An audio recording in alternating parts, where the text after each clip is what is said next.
Hi there, I'm Justin Pritchard. This is the Kia Soul GT line, and here is what you need to know. It's the tall, blocky one, seen here in its latest third generation as the all-new version of a machine that's gained popularity for blending this upright, flexible, compact body with a healthy dose of styling flair. So the shape of the Soul defines its look and gives you more space on board. And to that shape, they've added no shortage of styling touches, big and small, that suck eyeballs in and make sure the Soul stands out.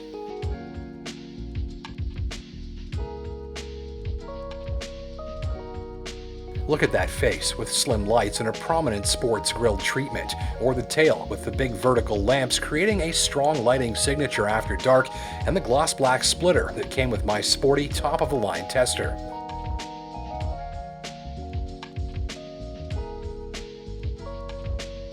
The wheels and aluminum roof rails are tidy touches, and so is the gloss black, framing up all that bright red with clever details built in throughout.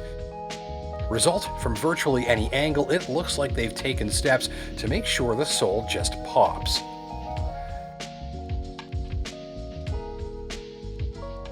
And no Soul pops as much as this one. It is the Loaded As She Goes GT Line Limited, which comes in at the better part of 30,000 Canadian dollars. Inside, more of that flair, playful use of details and touches and textures and shapes. Like the body, it seems glossy, heavily accented, and covered in daring and unique shapes. Don't miss the red stitching or the centerpiece widescreen infotainment interface, complete with the latest connectivity tech, great graphics, and an easy-to-learn, simple-to-navigate setup that'll see you expertly flicking through various menus and functions like a pro in quick order.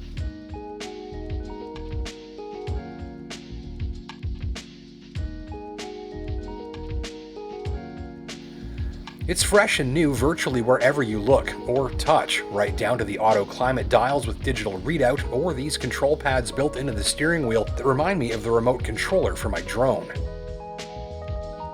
It's modern touches and techie touches, and if you're like me, you'll appreciate the casually sporty look imparted by the prominent use of black and aluminum colored accenting with just a touch of red dialed into the gauges. Sporty and sharp is the vibe in here. That's communicated as well by the sports steering wheel, leather-wrapped and flat-bottomed for a race car-like feel. That might leave you longing for a bit more power. At this writing, all models run a 2-liter 4-cylinder, good for 147 horsepower, backed by 132 pounds of torque, leaving this machine way down on the list if maximum power for the dollar is one of your priorities. The performance is better than the numbers lead on, and the shove from under the hood in around town driving is surprisingly good. An intelligent variable transmission, which Kia calls an IVT, drives the front wheels. Basically, it's a form of automatic transmission that uses some modern tech to improve performance and mileage and smoothness. And what that gives you is exactly what you're after in a given situation. Drive gently in its smooth, quiet power and shift-free refinement as the engine and driveline smoothly glide you up to speed with the revs fixed in position. Drop the hammer and it's a fast response, complete with kickdown and as many clean-cut upshifts as required to get past that 18-wheeler or Corolla in the merge lane. So it's not the hot rod of the sub-$30,000 market by any stretch at all, but with its slick transmission and eager little engine, you're getting a driveline that does make excellent use of the power it's got. I don't think this will leave most shoppers wanting for more sauce. I like the highway drive. You sit tall and upright, you've got a commanding forward view and an alert driving position that's slightly elevated but not towering. Soul feels nicely attached to the road while the suspension and steering are dialed in to give you a touch more eagerness and precision that makes it easy to zip through traffic. Noise levels are decent, but much beyond the highway speed limit, you'll need to raise your voice a little for a conversation, mostly because of wind noise that creeps up and seeps in from the top of that blocky windshield area at higher speeds.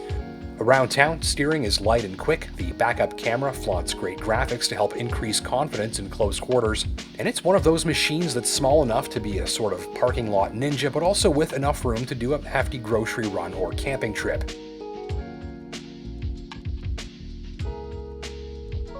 Highway ride quality is nicely pegged between sporty and comfy, not too soft, not too stiff, generally comfortable, and I'd say it's a setup that's probably most ideal for the driver who wants long-distance comfort, but also some connection to the road and some liveliness to the steering and handling.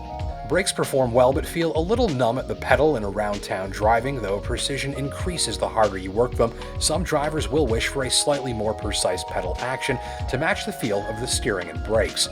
On rougher roads in town, it does lean to the sporty side. The ride can get a bit busy and noisy on really rough surfaces, though it usually manages to keep noise levels down and exhibits some softness around the edges of the suspension's travel that helps smooth things out. So I don't expect most test drivers will take issue with how the Soul GT line rides, though it'll probably find the most favor with someone after something a little more spirited than creamy smooth. On that note, it is worth mentioning the Subaru Crosstrek here. For similar money, this gives you all-wheel drive and a superior ride on rough surfaces, though not as much cargo space. From the driver's seat, expect your fingertips to undergo a bit of a learning curve before committing the location of the controls and buttons ahead of you to memory, especially the ones on the steering wheel, which are abundant and are a little complicated at first. There are, after all, a lot of features when you tick all of the boxes on a Kia Soul like this one, including wireless charging, heated and cooled leather, a heated steering wheel, a heads-up display, and extra points for the blind spot monitoring alerts that pop up in there. Very cool little touch. Radar cruise, check. Forward collision avoidance with lane keeping assist, check. Heck, she'll even warn you if there's a car approaching from the side as you back up. Safety systems are easy to turn on and off to taste using this control panel as you learn them for the first time, and I also appreciated the central command touchscreen. It's easy to use, easy to find your way around, and has a great looking screen, and it probably won't cause you much hassle after about 5 minutes of practice. There's cabin mood lighting that strobes to your tunes for nighttime ambiance, and up front, powerful LED headlights that prove yet again these days you don't need to spend big bucks to get a really good lighting system. This one has great color, great reach, and plenty of firepower, and that means added safety and confidence and reduced eye fatigue on longer after-dark drives.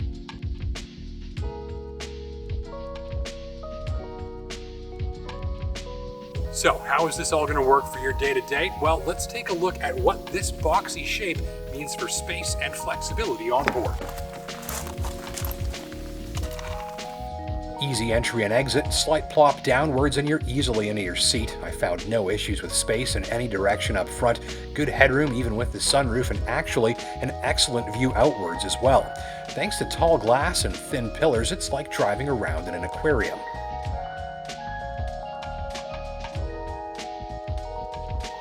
I could sit behind myself in comfort. Legroom was the biggest surprise here, with the seat several inches ahead of my knees, so 4 average-sized adults will have little issue with room.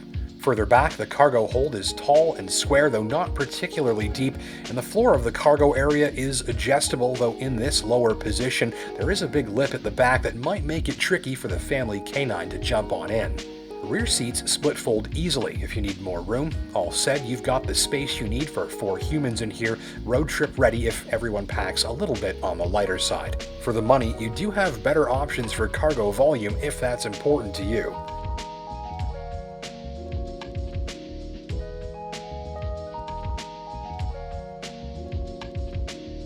Also for the money, some may wish for a few more goodies, maybe a panoramic sunroof instead of this regular sunroof, and remote start, which you can easily find as standard equipment on many rides at this price point, but not this one. End of the day, the new Kia Soul is definitely worth checking out if you're after something with a touch of sporty flair, as well as a generous selection of features and no shortage of distinctive styling inside and out. Thanks for watching.